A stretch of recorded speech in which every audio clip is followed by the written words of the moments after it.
ओम शांति। 19 दिसंबर 2022। सुनते हैं ईश्वरी महावाक्य। आज की मुरली। मीठे बच्चे, शिव बाबा इस समय तुम्हारे सामने हाजिर नाजिर है। तुम्हें पहले यह निश्चय चाहिए कि हमको पढ़ाने वाला स्वयं शिव बाबा है, कोई देहधारी नहीं। प्रश्न: बाप से कौन सा प्रश्न पूछना भी जैसे बाप की इंसल्ट है? उत्तर: बच्चे बाप से पूछते हैं, बाबा आपकी इस तन में पधरामणी कब तक है, वह कब विनाश होगा? बाबा कहते, यह जैसे तुम मेरी इंसल्ट करते हो। मेहमान से पूछना कि आप बाकी कितने दिन रहेंगे, यह तो इंसल्ट हुई ना। कहेंगे, क्या मैं तुम्हारे लिए बोझ पड़ा हूँ? शिव बाबा तो जब तक यहाँ है तब तक तुम बच्चे खुश हो ना। इसलिए ऐसे ऐसे प्रश्न बाप से नहीं पूछने चाहिए। ओम शांति। बाप बैठकर ब्रह्मा द्वारा अपने बच्चों ब्रह्मा कुमार और ब्रह्मा कुमारियों को समझाते हैं। ब्रह्मा कुमार कुमारियां भी समझते हैं कि निराकार बाप ब्रह्मा द्वारा समझा रहे हैं। बाप तो है निराकार, किसको साक्षात्कार भी कराना होगा, किसको साक्षात्कार भी कराना होगा तो ब्रह्मा का शरीर ही सामने करूँगा। अगर खुद का साक्षात्कार कराए तो कोई समझ ना सके, वह तो एक बिंदी है। अब जैसे आत्मा स्टार है वैसे परमात्मा भी बिंदी है। यह बुद्धि से समझा जाता है। भल साक्षात्कार भी हो, चीज़ तो वही देखेंगे और क्या चीज़ हो सकती है। अक्सर करके बहुतों को ब्रह्मा का साक्षात्कार कराते हैं कि इनके पास जाओ। छोटी चीज़ को कोई समझ ना सके, ब्रह्मा द्वारा बाप बैठ समझाते हैं, नॉलेज देते हैं। कहते हैं, बच्चों मैं इस साधारण मनुष्य तन का आधार लेता हूँ। ब्रह्मा तो नामी ग्रामी है, समझेंगे बाबा इसमें है। यह बाबा का रथ है, बाबा नहीं होता तो यह ब्रह्मा भी काहे का, तो यह बी के भी काहे के। बच्चों को नॉलेज मिलती है, तुम समझते हो यह नॉलेज सिवाय परमपिता परमात्मा के कोई दे नहीं सकते। नॉलेजफुल वह निराकार है, सिवाय आर्गन के ज्ञान दे कैसे सकते। बच्चों को यह निश्चय हो जाना चाहिए कि इस समय बाबा हाजिर नाजिर है। बुद्धि कहती है बाबा इसमें प्रवेश है, जो बैठ नॉलेज देते हैं। उस परमपिता परमात्मा के सिवाय स्वर्ग का वर्षा मिल न सके। तुम बच्चे जानते हो, भक्ति मार्ग में जो भी त्यौहार आदि मनाए जाते हैं वो सब इस समय के ही यादगार हैं। शिव जयंती भी इस समय का ही त्यौहार है। त्रिमूर्ति शिव परमपिता परमात्मा द्वारा ब्रह्मा द्वारा स्थापना करते हैं। श्री कृष्ण थोड़े ही नई दुनिया की स्थापना करेंगे। ब्राह्मण कुल चला आता है, उनको यह पता नहीं कि ब्राह्मण सो देवता बन जाते। ब्रह्मा की औलाद तुम ब्राह्मण हो। जो भी मनुष्य मात्र हैं, सब धर्म वाले, उन्हों को समझ में आता है कि हमारा ग्रेट ग्रेट ग्रैंडफादर ब्रह्मा है, जिसको आदम बीबी अथवा आदिदेव आदिदेवी कहते हैं। वह भी शिव बाबा की रचना है। बाबा ने रचना कैसे रची, एडाप्ट किया। यह है पहले नंबर की बात। अल्प के बाद फिर वे। इन बातों को जो अच्छी रीति समझते हैं वही ऊंच पद पाते हैं। अभी तुम बच्चे समझते हो मनुष्य कितने घोर अंधियारे में है। कल पहले भी जब आग लगी थी तब जगे थे, वह सीन फिर होगी। होना भी ज़रूर है। दूसरे धर्म वाले इन बातों को समझेंगे नहीं, न पुरुषार्थ करेंगे। सतयुग में तो इतने मनुष्य आ न सके। वहाँ बहुत थोड़े होंगे जो सूर्यवंशी घराने में राज्य करेंगे। सब ड्रामा के बंधन में बांधे हुए हैं। बाप खुद कहते हैं, मैं भी ड्रामा के बंधन में बांधा हुआ हूँ। कोई बात का रिस्पॉन्ड ड्रामा में होगा तो बताऊँगा। ड्रामा का सारा राज अभी थोड़े ही बताऊँगा। मेरे में भी पार्ट नूधा हुआ है। जैसे इमर्ज होता जाता है तुमको समझाता जाता हूँ। सब कुछ ड्रामा अनुसार ही चलता है। इसमें फ़र्क नहीं पड़ सकता। ड्रामा में नहीं होता तो रिस्पॉन्ड करेंगे नहीं। ऐसे नहीं कि अभी बता दूंगा कि बाकी इतने वर्ष हैं। बाबा से पूछते हैं, बाबा कब तक इस तन में मुसाफिरी करेंगे? बताएंगे नहीं। ड्रामा में है, नहीं तो क्या कर सकते। ड्रामा में होगा तो बताएंगे। मैं आया ही हूँ तुम बच्चों को पढ़ाने। मैं तुम्हारा बाप भी हूँ। तुम गाते हो, तुम माता पिता, हम बालक तेरे। वही पार्ट बजा रहा हूँ। मेरा फ़र्ज है तुमको शिक्षा देना।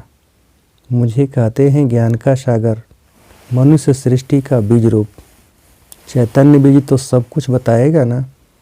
इस झाड़ पर बनेन ट्री का मिसाल दिया जाता है। तुम देखते हो देवी देवता धर्म अभी है नहीं, बाकी सब धर्म हैं। अभी यह सब खलास हो जाएंगे, फिर अपने समय पर आकर स्थापना करेंगे।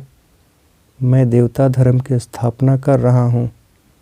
जब वह धर्म प्रायः लोभ चित्र हैं, परंतु यह किसको पता नहीं कि देवी देवता धर्म कब था, कहाँ गुम हो गया। सिर्फ कहेंगे लक्ष्मी नारायण का राज था। यह शास्त्र आदि सब भक्ति के लिए हैं। द्वापर में बैठ यह शास्त्र आदि बनाएंगे। सचखंड में सिर्फ देवता राज्य करते थे। यह है ही झूठ खंड। वहाँ तो कोई भी पाप नहीं होता। अभी बाप तुमको पुण्यात्मा बना रहे हैं। ड्रामा में नूद है। रावण राज में ही भक्ति शास्त्र आदि शुरू होते हैं। यह अनादि ड्रामा शूट हुआ पड़ा है। यह है ही झूठी दुनिया।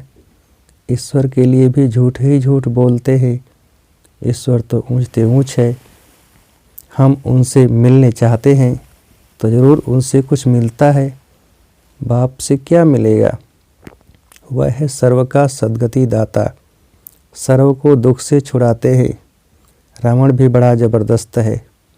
आधा कल्प उनका राज्य चलता है, परंतु वह दुख देते हैं। इसलिए सब मनुष्य बाप को याद करते हैं। रावण तुम्हारी सारी राजधानी छीन लेता है, इतना ज़बरदस्त है। अब तुमको मालूम पड़ा है। बाप हमको वर्षा देते हैं, रावण श्राप देते हैं। मनुष्यों को यह पता नहीं कि बाप कब वर्षा देते हैं। श्री कृष्ण का नाम गीता में डालने से गीता को झूठा कर दिया है। बड़े ते बड़ी भूल यह है। यह बाबा भी थे तो नारायण का पक्का भगत था। गीता पढ़ता था। गीता पढ़ने बगैर कोई काम नहीं करता था। जब साक्षात्कार हुआ, निश्चय हो गया कि बाप हमको यह लक्ष्मी नारायण का वर्षा देते हैं। अभी तो बहुत कुछ समझ में आ गया है। शिव बाबा समझाते रहते हैं। कभी कोई शास्त्र नहीं उठाया, बाबा सुना रहा है। यह भी कहते हैं मैं सुन रहा हूँ। बाबा कभी बाबा नहीं है तो यह भी सुनाते हैं। इसमें बाबा है, इसलिए ब्रह्मा का नाम इतना नहीं है। अजमेर में एक मंदिर बनाया है, परंतु कुछ समझते नहीं हैं। श्री कृष्ण को मुरली दी और सरस्वती को सितार दी है। सरस्वती को गॉडेज ऑफ नॉलेज कहा जाता है। गॉड ऑफ नॉलेज ब्रह्मा के बदले श्री कृष्ण को कह दिया है। मूझ गए हैं। बाप बैठ बच्चों को समझाते हैं। त्रिमूर्ति में श्री कृष्ण तो है नहीं, भल करके है, परंतु गुप्त। राधे कृष्ण ही लक्ष्मी नारायण बनते हैं। यह भी किसको पता नहीं है। परमपिता परमात्मा ने समझाया था, अब भी समझाते रहते हैं। साधु संत आदि इस बात को समझ जाएं तो यहाँ सबकी भीड़ मच जाए, परंतु ड्रामा में ऐसे भी नहीं है। बाप कहते हैं, मैं संगम पर आकर राजयोग सिखाता हूँ। जो पास होते हैं वह सूर्यवंशी बनते हैं, जो फेल होते हैं वह चंद्रवंशी बनते हैं। सूर्यवंशी की प्रजा सूर्यवंशी होगी, चंद्रवंशी की प्रजा चंद्रवंशी होगी।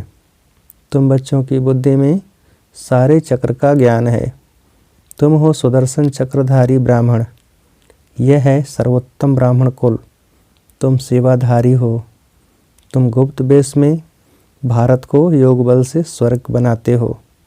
तुम्हारे लिए स्वर्ग जरूर चाहिए, पुरानी दुनिया को खत्म करना पड़े। श्रीमत पर तुम अपनी राजधानी स्थापन कर रहे हो। यादों की राजाई खत्म होनी है। पांडव राजाई स्थापन कर रहे हैं नई दुनिया के लिए। पुरानी भंभोर को आग लगनी है, यह भी समझते हो। बाकी कितने दिन होंगे? बहुत थोड़े। बाकी कितना समय है यह हम पूछ नहीं सकते। मेहमान से पूछा नहीं जाता है आप कितने दिन रहेंगे। कहेंगे मैं शायद बोझ हूँ। शिव बाबा कहते हैं मैं यहाँ हूँ तो तुम खुश रहते हो ना। फिर पूछते क्यों हो कि कब तक पधरामनी है। यह पूछना भी जैसे इंसल्ट है, इसमें भी लज्जा आनी चाहिए। यह पूछना तो ऐसे हुआ कि बाबा जल्दी जाए तो अच्छा, इसलिए ऐसे ऐसे सवाल बाबा से पूछ भी नहीं सकते। ऐसा बाप तो कोई हो न सके, बच्चे ही बाप को जान गए हैं। श्री कृष्ण के लिए ऐसे नहीं कहेंगे कि इसमें परमात्मा है। श्री कृष्ण ही याद आता रहेगा, परमात्मा तो याद आ न सके। श्री कृष्ण को ही देखते रहेंगे, शिव को याद ही ना करें। इसलिए बच्चों को समझाया गया है कि शिव बाबा को याद करो। देह अभिमान में नहीं आना है।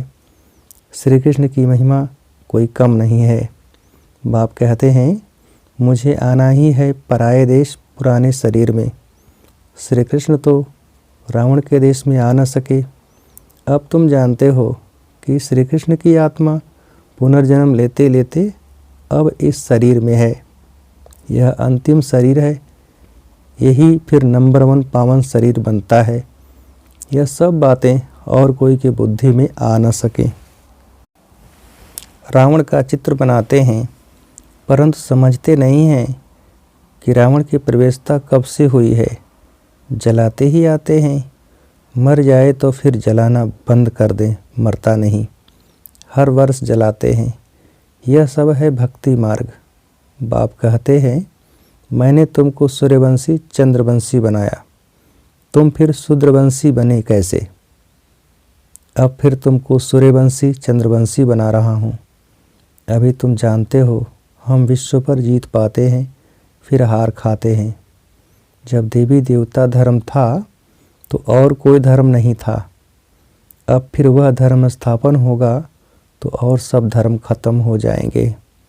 आसार भी तुमको देखने में आएंगे कितना साइंस का काम चल रहा है।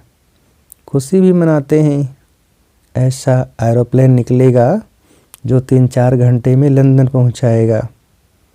आजकल एरोप्लेन में हाथी बंदर मेढक सब जाते हैं। यह सुख के लिए भी है तो दुख के लिए भी है। वहाँ विमान में घूमते हैं।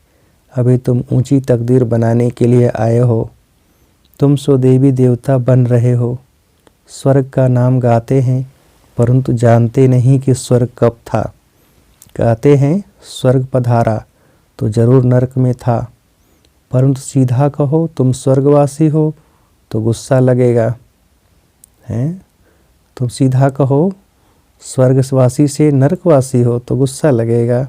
अब तुम्हारे में ताकत है, तुम कह सकते हो तुम पतित पावन को बुलाते हो तो जरूर पतित हो। बाप कहते हैं अब झाड़ जड़जड़ी भूत अवस्था को पाया हुआ है। महाभारी लड़ाई मशहूर है। तुम जानते हो हम आए हैं राजाई लेने। हम स्थापना के निमित्त हैं। आगे चल यह सन्यासी महात्माएं भी तुम्हारी बात मानेंगे। यह सब ड्रामा में नूद है। अच्छा, मीठे मीठे सिकेल्दे बच्चों प्रति माता पिता बाप दादा का याद प्यार और गुड मॉर्निंग। रूहानी बाप के रूहानी बच्चों को नमस्ते। हम रूहानी बच्चों की रूहानी बाप को नमस्ते नमस्ते। धारणा के लिए मुख्य सार। पहली पॉइंट, गुप्त रूप में योग बल से भारत को स्वर्ग बनाने की सेवा करनी है। रूहानी सेवाधारी बनना है। दूसरी पॉइंट, हमारा सर्वोत्तम ब्राह्मण कुल है। हम सुदर्शन चक्रधारी हैं। इस नशे में रहना है। किसी भी बात में संशय नहीं उठाना है। वरदान, परमात्मा चिंतन के आधार पर सदा बेफिक्र रहने वाले निश्चय बुद्धि निश्चिंत भव। परमात्मा चिंतन के आधार पर सदा बेफिक्र रहने वाले निश्चय बुद्धि निश्चिंत भव। विस्तार, दुनिया वालों को हर कदम में चिंता है और आप बच्चों के हर संकल्प में परमात्मा चिंतन है, इसलिए बेफिक्र हो। करावनहार करा रहा है, आप निमित्त बन करने वाले हो। सर्व के सहयोग की अंगुली है, इसलिए हर कार्य सहज और सफल हो रहा है। सब ठीक चल रहा है और चलना ही है। कराने वाला करा रहा है, हमें सिर्फ निमित्त बन तन मन धन सफल करना है। यही है बेफिक्र निश्चिंत स्थिति। स्लोगन, सदा संतुष्टता का अनुभव करना है तो सबकी दुआएं लेते रहो। सदा संतुष्टता का अनुभव करना है तो सबकी दुआएं लेते रहो। अच्छा, ओम शांति।